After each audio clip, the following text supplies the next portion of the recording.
Hola, ¿qué tal a todos? Bienvenidos a un video nuevo. Tenía mucho tiempo de no subir videos al canal y hoy vamos a hablar un poco de un libro que me llegó. Quiero hacer una pequeña reseña y leer un poco sobre el canon de la Biblia. Entonces, miren, este es el libro que me llegó. Me llegó ayer. Ayer me llegó este libro. Me llamó la atención el título. Si ven el título aquí, que es la Biblia por John Barton. Que es la Biblia por John Barton. Y la editorial es la editorial de Skley Browsware. Este librito es un librito pequeño, como ven, está pequeñito. El libro es un libro pequeño de 200 páginas. Este libro es de la colección Biblioteca Manual de Skley número 37. La editorial de Skley Browsware la publicó en 2004 y me llamó mucho la atención, así que vamos a ver qué es lo que trae el libro. Miren, el libro trae, aquí están los títulos del libro. Aquí están los títulos del libro. Yo lo voy a poner por aquí. Lo voy a poner para que miren los títulos. Es muy bonito. Es tapadura. El libro es tapadura. Muy bonito. Me gustó bastante la portada. La portada que tiene me gustó bastante. Me gustó bastante la portada. Pero yo empecé a leerlo. Y miren, aquí tengo donde yo lo empecé a leer. Y me llamó que aquí tiene el canon bíblico.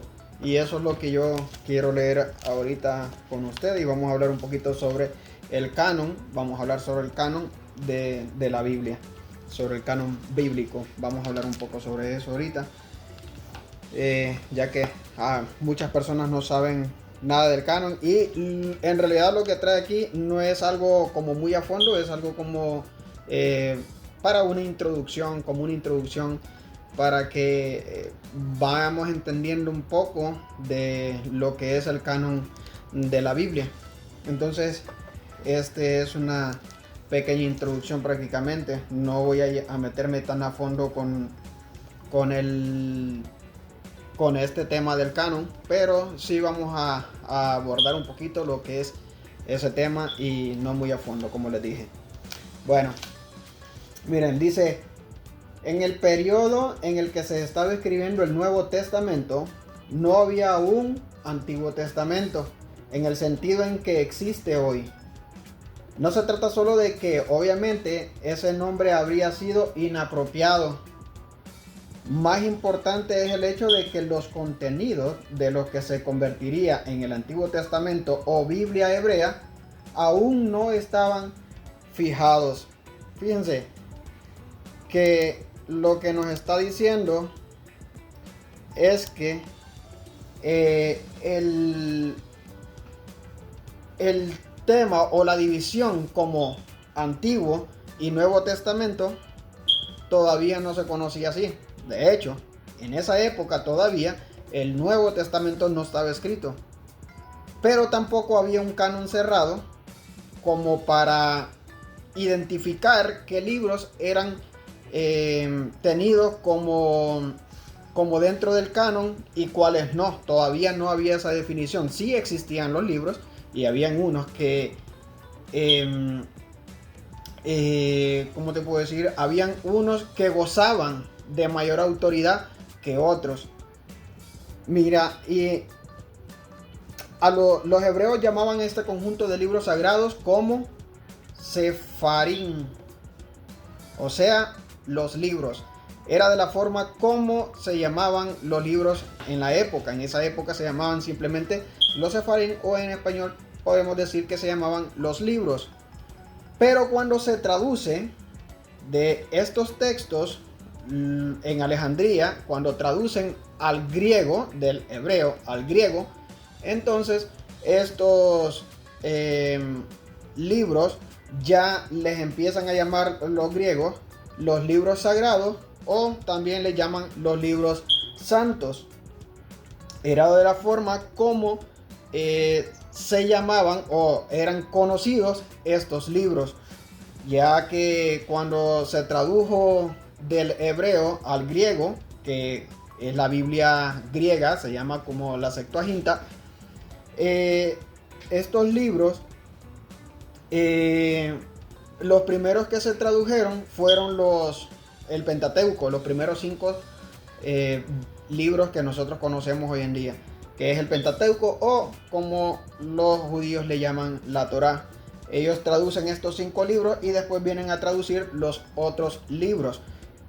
Y vamos a seguir leyendo. Dice: había no obstante un gran cuerpo de textos ya reconocidos por todos los judíos en todo el mundo mediterráneo como antiguos y que gozaban de autoridad. Y esos textos son el núcleo de lo que ahora conocemos como Antiguo Testamento. Lo que les acabo de decir. Estos libros, algunos gozaban de autoridad, pero todavía no era un canon cerrado como lo conocemos hoy en día. Ni tampoco lo conocían como Antiguo Testamento como nosotros lo conocemos hoy en día. Dice: entre los tales destacaban los 5 libros de Moisés, el Pentateuco, que los judíos llamaban entonces, como ahora, Torá, lo que les acababa de decir ahorita. Esta es una palabra hebrea que tradicionalmente se traduce por ley, pero que quizás significa más bien código para vivir bien o instrucción divina. Junto a la Torá, que ya a principios de nuestra era ocupaba en las sinagogas judías el lugar especial que todavía conservan, los judíos reconocían también un gran número de otros escritos que eran antiguos, o se creía que eran antiguos, y que eran denominados los profetas o los profetas y otros escritos. El prólogo de Eclesiastés, que es un libro deuterocanónico que no existe, este libro no está en las Biblias protestantes, sí en el canon de la Iglesia Católica, sí está. Y en el prólogo de este libro dice que este libro fue escrito en el año 132 a.C. Dice que la ley, los profetas y los escritos que le siguieron nos han transmitido muchas e importantes lecciones que hacen a Israel digno de elogio por su instrucción y sabiduría. Mi abuelo Jesús se dedicó intensamente a la lectura de la ley y los profetas y los otros escritos de los antepasados. O sea, que ya estos libros eran conocidos como la ley y los profetas, obviamente que eran los libros que gozaban de autoridad para la época. Bien, dice: había un acuerdo general acerca de los libros que continuarían el núcleo de los profetas. Los profetas que los cristianos consideran actualmente historias, pero que para los judíos no son todavía. Dice: los libros que los cristianos consideran actualmente historias, pero que para los judíos son todavía los profetas anteriores, son Josué, Jueces, 1 y 2 de Samuel, 1 y 2 de Reyes. Junto a estos libros que aún designamos como profetas, Isaías, Jeremías, Ezequiel, Amós y Oseas, por ejemplo. Los Salmos, Proverbios y Job eran también reconocidos, y parece que en alguna ocasión fueron llamados también profetas, pero en otras no. Sigo leyendo. Dice: el punto crucial es que, si bien todos estaban de acuerdo en que tales libros y unos pocos más estaban definitivamente dentro, no había norma oficial para determinar qué libros estaban fuera. Es lo que les estaba diciendo ahorita. Habían esos libros, gozaban de autoridad, pero todavía no sabían cuáles estaban fuera y cuáles estaban dentro, porque todavía no habían decidido eso. Seguimos, continuamos. Ni siquiera era posible en principio producir una Biblia que contuviera exactamente los libros que todos los judíos aceptaban como escritura. La escritura era como una serie de círculos concéntricos que se desdibujaban en una penumbra borrosa, no un bloque de materiales claramente definidos y bien delimitados. Por un lado, dicen, había muchos libros que eran tratados por varios grupos judíos entonces existentes con la misma veneración que los libros de Job o Isaías, pero que nadie considera parte de la escritura. Por otro lado, es posible que algunas comunidades judías del siglo I después de Cristo no poseyeran todos los libros que entrarían a formar parte de lo que ahora llamamos el canon de la escritura, es decir, la lista oficial de los libros reconocidos como Sagrada Escritura. Cada libro era escrito en un rollo separado y es posible que algunas sinagogas carecieran voluntariamente de algunos ejemplares en su colección. A veces, dice, en el Nuevo Testamento encontramos referencia a los libros que en la actualidad no son considerados parte de la Escritura. Oigan eso. Voy de nuevo, dice, a veces en el Nuevo Testamento encontramos referencia a los libros que en la actualidad no son considerados parte de la Escritura, pero que son citados como si tuvieran la misma autoridad que cualquier otra obra bíblica. Oigan, esos libros, y nosotros miramos esos libros a veces, o leemos en la Biblia, y leemos de estos libros, pero no le ponemos atención. Simplemente muchas veces decimos, son apócrifos, pero no les ponemos atención. Ahora, ¿por qué para los cristianos del primer siglo sí tenían autoridad? O los utilizaban, o los consultaban, y por ende los citaban. Bueno, la situación es que en esa época no había canon cerrado. Entonces circulaban muchos libros, varios libros que no entraron en el canon bíblico, pero otros sí.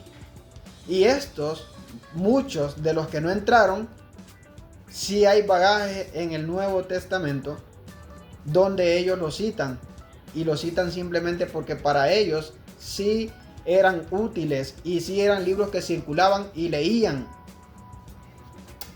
Vamos a seguir porque aquí va a mencionarlo algunos libros, creo. Dice, así, la epístola de Judas 14:15 cita un libro llamado Uno de Enoc y lo describe como profecía.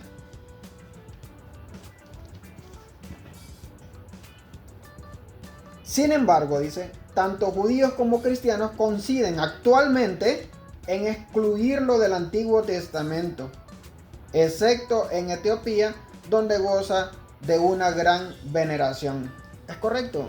O sea, el cristiano, el protestante y católico también, no consideran a Enoc como un libro inspirado por Dios. Por eso lo tiraron para afuera, lo dejaron fuera. Pero que si nosotros, como estamos viendo ahorita en la carta de Judas, este libro sí era leído, por lo cual también es citado, porque era leído. Seguimos. Sin embargo, tanto judíos como cristianos coinciden actualmente en excluirlo del Antiguo Testamento, excepto Etiopía, donde goza de gran veneración. Así pues, escritura era una categoría bastante más abierta para ellos que para nosotros. La gente tendían a venerar cualquier libro religioso que pareciera antiguo y edificante. Y claro está, tenían menos recursos que nosotros para decidir si los libros eran realmente tan antiguos como parecían. Exacto. Ellos no tenían ni nada para verificar qué tan antiguos eran los libros. Hoy nosotros tenemos el carbono 14, que es con lo que se data muchas cosas, e incluso los libros, para saber de qué época son. Pero en esa época no lo tenían. Por ende, aquí se está explicando que ellos no tenían esas herramientas que nosotros tenemos hoy en día para saber de qué tan antiguo o qué tan nuevo es el libro. Es así seguro que el libro de Daniel fue compilado en el siglo II antes de Cristo. Ay, papá. Oigan, el libro de Daniel, pensamos muchas veces que es de la época babilónica, obviamente, que se redactó.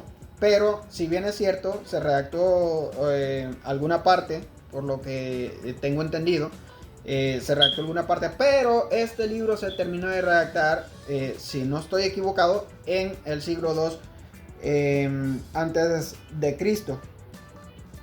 Dice, sigue, pero se presenta como si procediera del tiempo del destierro de los judíos en Babilonia.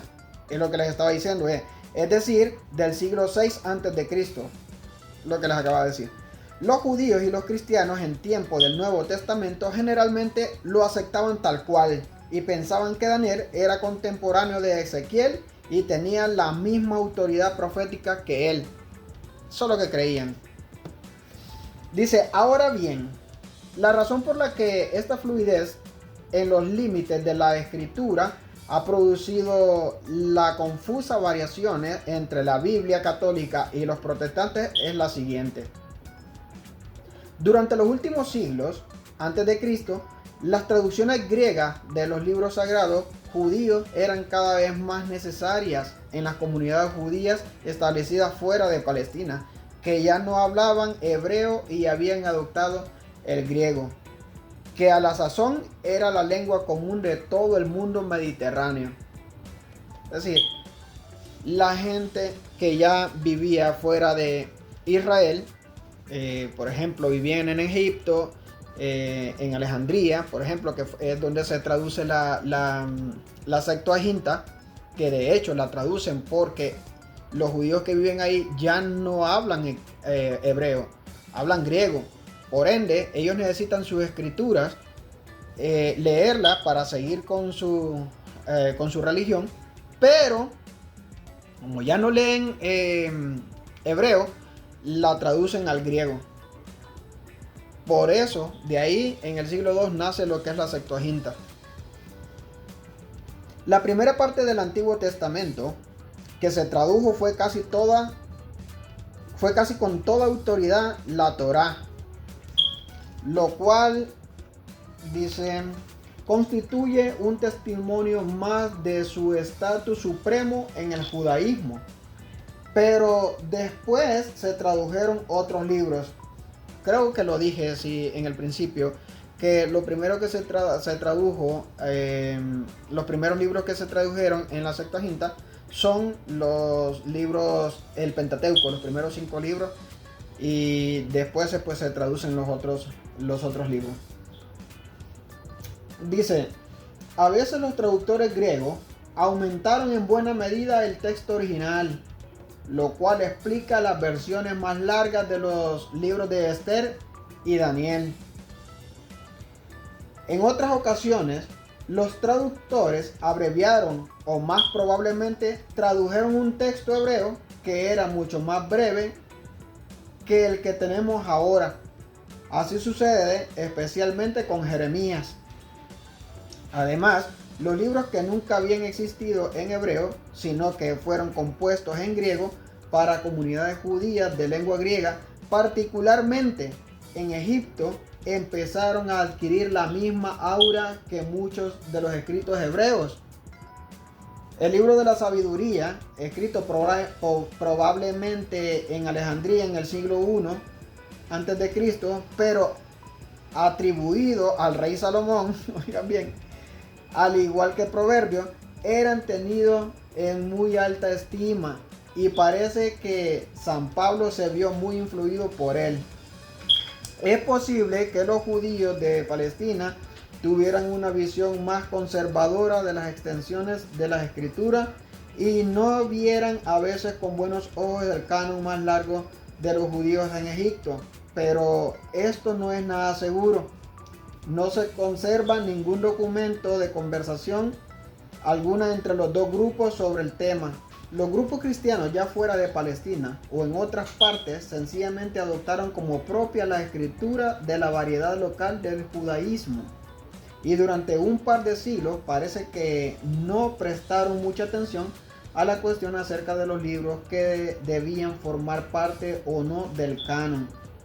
Pero debido a que la iglesia empezó muy pronto a estar dominada por cristianos de lengua griega, todo el Nuevo Testamento está escrito en griego, era natural para ellos seguir el ejemplo de los judíos de la lengua griega y considerar sagrada la selección más larga de libros que usaban estos últimos. Por consiguiente, durante los primeros siglos, la Biblia, o más bien los libros, significaban para la iglesia cristiana una colección que incluían todas las traducciones griegas bien establecidas junto con los libros escritos originalmente en griego, como el de sabiduría. Dice, ninguno de los libros griegos que no tienen original hebreo llegó a ser nunca tan importante, ni para los cristianos ni para los judíos.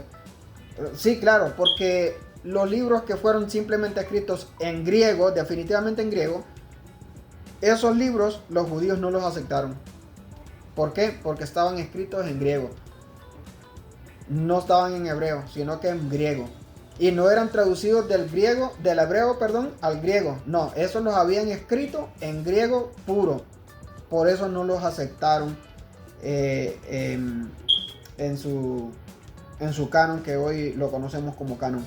Dice, ninguno de los libros griegos que no tienen original hebreo llegó a ser tan importante ni para los cristianos ni para los judíos como los libros centrales, por ejemplo Génesis o Isaías, pero tampoco se ocurrió a nadie excluirlos de la escritura. Así dice, la Biblia de la iglesia primitiva fue la Biblia griega. Ojo con eso. Ojo con eso. La Biblia que utilizaron los primeros cristianos fue la Biblia griega, es decir, la Septuaginta. Esa era la escritura, porque todavía no había Nuevo Testamento. Entonces, ¿cuáles utilizaban ellos? La Septuaginta. Los primeros cristianos utilizaban la Biblia griega o Septuaginta. Dice, cuando la fe cristiana se propagó por regiones de lengua latina y cuando el griego dejó de ser la lengua común de Occidente, se necesitaron versiones latinas de la Biblia. Y fue la Biblia griega, no el original hebreo, lo que se tradujo a latín. Oigan eso. Es decir que de la Biblia se tradujo del griego a latín. ¿Ven cómo viene una escala en las traducciones? Primero, se escriben en hebreo, después se traducen al griego y del griego pasan al latín. Dice, fue por primera vez en el siglo V de la era común o después de Cristo, en el momento en que Jerónimo en el 331 y 420 asumió personalmente la tarea de componer una nueva versión latina directamente del original hebreo, cuando la iglesia tuvo que enfrentarse al hecho de que algunos de sus libros no existían en hebreo. Además, el judaísmo de aquella época había radicalizado su posición y había decidido rigurosamente excluir de su escritura los libros puramente griegos. Así, Jerónimo, tras consultar a las autoridades judías, recibió la respuesta de que los libros griegos eran espurios. Sí, claro, porque los judíos no los aceptaban, porque eran escritos meramente en griego y no en hebreo. Entonces, todos los escritos que no habían sido escritos en hebreo, sino que habían sido escritos en griego, para afuera. No los quisieron los judíos. Entonces, por eso los consideraban espurios. Y pues Jerónimo, al consultar a los judíos, pues recibió esa respuesta, que todos eran espurios. Dice, el mismo, después de examinar esta cuestión, llegó a la conclusión de que la iglesia debía tratarlos como deuterocanónicos. ¿Escucharon? Jerónimo. Jerónimo pregunta a los judíos, luego aquellos le dan la respuesta de que estos son espurios porque no están escritos en hebreo.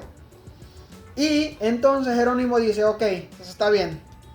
Nosotros los vamos a llamar deuterocanónicos, que la iglesia protestante o el evangelismo de hoy en día le llama apócrifos, que podemos decir que esa palabra no es correcta, sino que la correcta puede ser deuterocanónicos.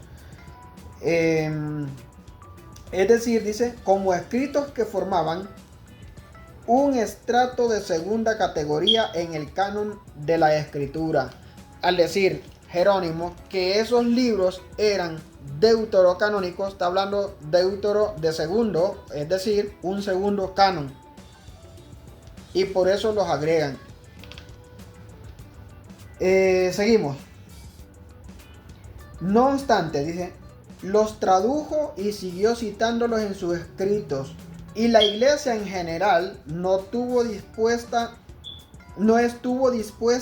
a hacer algo tan radical como rechazar positivamente libros que habían sido tenidos durante tanto tiempo en tan alta estima. La cuestión se mantuvo en esos términos hasta la llegada de la Reforma en el siglo XVI.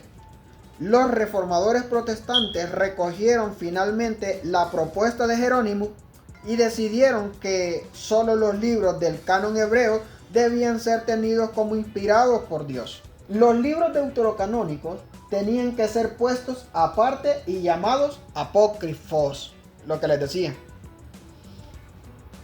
Estos le llaman, cuando los traduce Jerónimo, los llama deuterocanónicos, del segundo canon. Pero ya en la Reforma, entonces es que se les empieza a dar el nombre de apócrifos. Un término, dice apócrifo, que es un término que la iglesia antigua se había aplicado a las obras de los herejes o a otros libros que eran, sin lugar a duda, no bíblicos. Entre los reformadores, dice, hubo algunas diferencias. Los herederos de Calvino han rechazado generalmente los apócrifos en bloque. Lutero los consideró edificantes y algunas Biblias luteranas todavía los incluyen como un apéndice. De hecho, Lutero también incluyó en un apéndice Santiago, Hebreos, Judas, Apocalipsis. Pero en los tiempos modernos, esta decisión no había sido seguida ni siquiera en la iglesia luterana. Entonces, volvemos. La Reforma inglesa mantuvo el compromiso luterano y en las iglesias anglicanas los libros apócrifos se han leído siempre en la liturgia. Aunque el artículo 5 de los 39 artículos de la religión dice que los otros libros, como dice Jerónimo, la iglesia los lee para que sirvan de ejemplo de vida e instrucción de las costumbres, pero no los emplea para establecer ninguna doctrina. Es decir, estos libros los usan y los leen, pero no para hacer doctrina. Es decir, de esos libros no se puede hacer doctrina, de los libros deuterocanónicos. Sin embargo, la Iglesia Católica siguió defendiendo el canon tradicional más largo, aunque toma de Jerónimo el término deuterocanónico para designar los libros no hebreos. En la práctica no les atribuye un nivel de autoridad inferior al resto del Antiguo Testamento. Y ahí sigue planteada la cuestión. La solución de compromiso adoptada en las Biblias ecuménicas consiste en incluir todos los libros del canon católico, pero desplazándolos de una posición dentro del Antiguo Testamento e imprimiéndolos bajo el título de apócrifos, entre los dos testamentos y a veces después del Nuevo Testamento. Una singularidad que resulta de esto es que aun cuando el Antiguo Testamento protestante contiene exactamente los mismos libros que la escritura judía, no están en el mismo orden. El orden es el orden de la Biblia griega y sencillamente se eliminan los libros puramente griegos. Y el orden de la Biblia griega y hebrea no ha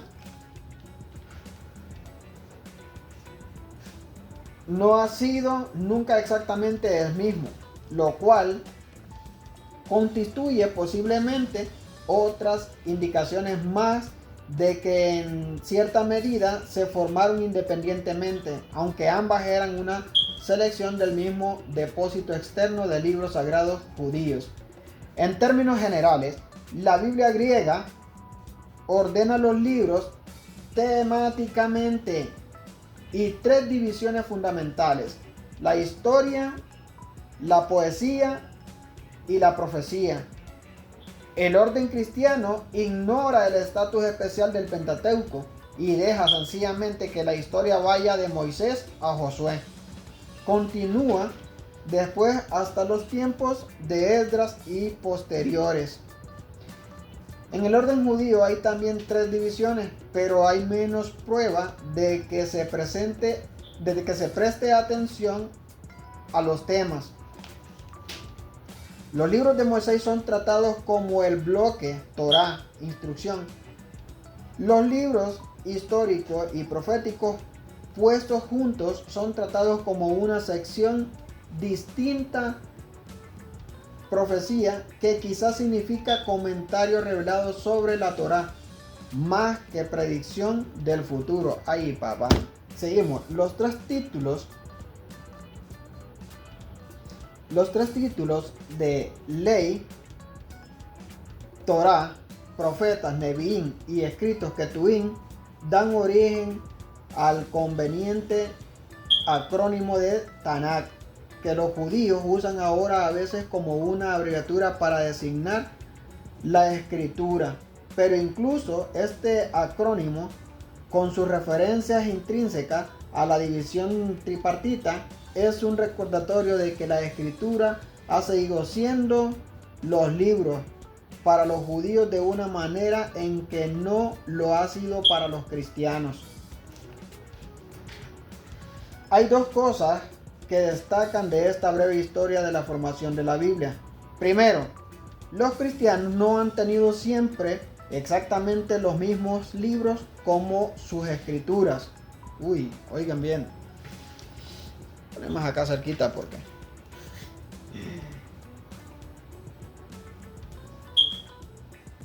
el Antiguo Testamento ha existido en varias versiones, algunas considerablemente más largas que otras, aunque con un núcleo común. Todos están de acuerdo actualmente en el canon del Nuevo Testamento, pero sus contornos también han sido a veces imprecisos. En la Iglesia Ortodoxa de Oriente se dudó en ocasiones si el Apocalipsis debía ser realmente incluido, y en el Occidente latino se puso en duda si había que incluir Hebreos. Esa de la selección de los libros no estuvo fácil. Estas incertidumbres persistieron hasta el siglo IV o el V después de Cristo. No obstante, estas eran sobre todo incertidumbres sobre una colección de libros, y en cualquier caso, no todas las comunidades locales poseían todos los libros de la colección, y es improbable que individuos particulares poseyesen la colección completa, aunque fueran ricos. Esto no era cuestión sobre los contenidos de una sola Biblia unificada. Es posible que algunos libros bíblicos fueran tenidos en más alta estima que otros, pues a diferencia de lo que tienden a pensar actualmente los cristianos, entonces no se pensaba que todos los libros de la escritura estaban en el mismo nivel. La formación de la escritura en general no fue un proceso muy controvertido.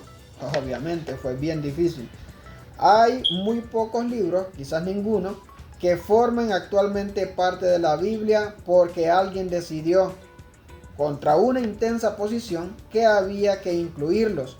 Incluso en los pocos casos en que hubo controversia, estas surgieron porque los libros en cuestión eran ya tenidos en muy alta estima por muchas personas. Si quisiéramos dar una interpretación religiosa de todo esto, podríamos decir que se pensaba que el núcleo de la Biblia se autoidentificaba. De un modo más neutral, podríamos decir que el conservadurismo fue siempre la fuerza más poderosa en la información del canon bíblico. Algunos libros han gozado siempre de autoridad y las gentes en el mundo antiguo no tenían costumbre contradecir a sus antepasados, como afirmó Orígenes, escritor cristiano del siglo II, citando Proverbios 22-28. No desplaces los antiguos linderos que fijaron tus padres.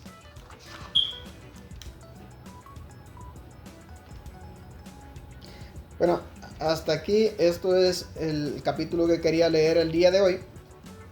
Posiblemente tengamos otra lectura de este libro que me ha gustado. Lo que hemos leído ahorita me ha gustado, me ha llamado la atención, que obviamente es como prácticamente una introducción a cómo se fue formando el canon de la Biblia, porque esto es más amplio.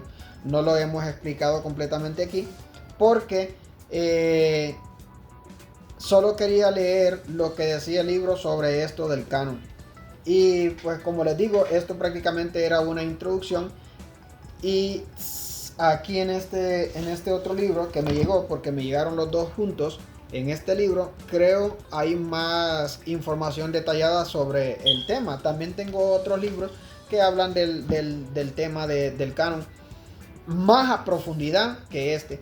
Pero como quería hacer un poco reseña de este libro, que me llamó mucho la atención el título, y pues porque el escritor es John Barton, que tengo otro libro que está por aquí, déjame lo busco. Aquí está, mira. Este es más grande todavía. Este es Historia de la Biblia, del mismo escritor, John Barton. Y me llamó la atención cómo escribe en este libro. Entonces, cuando miré este otro, dije, lo voy a comprar. Porque este libro no me ha decepcionado. Este libro, lo que le he leído, trae una información exquisita. Por eso no me ha decepcionado y por eso fue que compré este.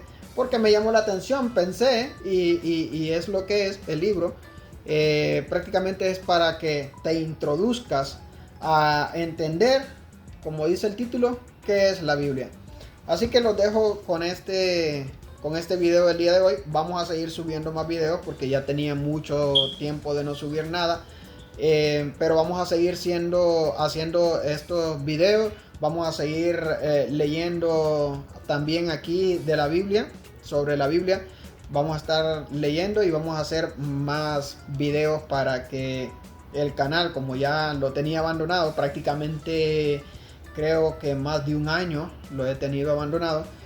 Pero ahorita vamos a empezar a subir más videos sobre lecturas de los libros de estos que están por acá. Y pues aquí en la mesa, si les mostrara, tengo muchos libros aquí también, que son los que he estado leyendo un poco. Y posiblemente haga un estudio un poquito más a fondo, pero es que el tema es amplio. Esto no es para un video, es para muchos a lo mejor, porque es demasiado amplio lo que es la información sobre el canon de la Biblia, cómo se fue formando. Pero los dejo a esto. Suscríbanse al canal, denle like y compartan, activen las notificaciones para, si les gustó este contenido o si les gustó este video con la información que les acabo de dar,